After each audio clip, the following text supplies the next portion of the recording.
কি একবার আজকে তুমি হঠাৎ শাড়ি পরেছো কেন? হ্যাঁ কি অবস্থা? নীল বলছে, নীল কি বলছে সেটা দেখাও। হ্যাঁ নীল বলছে মাকে ভিডিও করছে। আরে বাবা মা আজকে শাড়ি পরেছে কেন হঠাৎ? কারণ আমি মানে কি বলতো শাড়ি পরি না খুব একটা, শখের সাথে পরি। আর আমার নিজের বাড়িতে সানডে, আজকে আগের সানডে পুজো হয়েছে আর তারপরে এটা নেক্সট সানডে, তো ইচ্ছা করলো কি একটু শাড়ি টাড়ি পরি, রান্না করি, মানে একটু বউ সাজ ইচ্ছে করলো। মানে এর আগে তুমি বউ সাজোনি? বউ সাজিনি নয়, বউ সেজেছি। এগুলো কি করছো?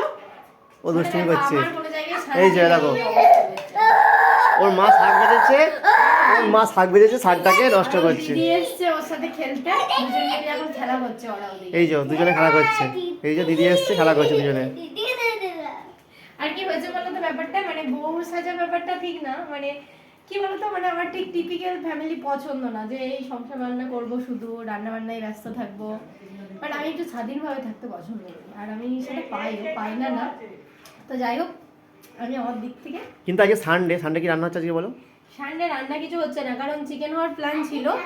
তো ব্যাপারটা কি হয়েছে, টাটকা মাছ এসছে, তো মনে হলো কি মাছ করে ফেলি। আর হ্যাঁ একটা জিনিস আমি বলে রাখি, আমার একটা ওর হাতে একটা জিনিস আমার খেতে খুব ভালো লাগে, যেটা হচ্ছে তোমার দুষ্টুমি করছে দুজনে। বকবো কিন্তু আমি। এরকম দেখি গোটা ঘরে শাক ছড়িয়েছে, মানে শাক ছড়িয়ে 12টা বাজে। এটা হচ্ছে তোমার পেঁপে শাক ভাজা হচ্ছে, আর এদিকে মাছের ঝোল। হ্যাঁ এটা খুলে দেখো, মাছের ঝোলটা একটা ভালো লাগে তোমার, কুমড়ো দিয়ে মাছের ঝোল, এটা আমার খুব ফেভারিট। বাট এটা আমি বলছি, এটা আমি একজন মানে বিশেষ ইউটিউবার, তার ভিডিও দেখে আমি এটা বানাই পার্সোনালি। মানে আমার এটা খুব ভালো লাগে, আমি একবার দেখেছিলাম, ভেবেছিলাম ট্রাই করি, যে একবার ট্রাই করেছি।